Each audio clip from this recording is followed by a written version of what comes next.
Après des jours d'attente, l'avion de l'ONU arrive finalement. Il largue de l'aide alimentaire dans le comté de Leer, l'un des deux de l'état de l'unité où la famine a été déclarée. J'ai attendu ici 4 jours pour recevoir cette nourriture. C'est enfin arrivé aujourd'hui et je suis très contente.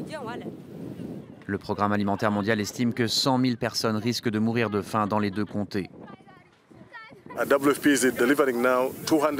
Programme alimentaire mondial est en train de larguer 259 tonnes métriques, ce qui fait une ration complète pour une durée d'1 mois de céréales, de légumineuses et d'huile végétale. Et aussi une farine améliorée, donnée aux enfants pour lutter contre la malnutrition. L'ONU affirme attendre encore beaucoup des pays donateurs et souligne que distribuer cette aide alimentaire n'est pas un projet à court terme. Il est vraiment urgent et important que nous ayons accès à ces zones, mois après mois après mois, pour aider ces populations à retrouver des forces. Cette famine est le résultat du conflit qui ravage le Soudan du Sud. Les récoltes ont été très perturbées par les combats dans cette jeune nation où la plupart des habitants sont agriculteurs. Le Soudan du Sud est devenu indépendant en 2011.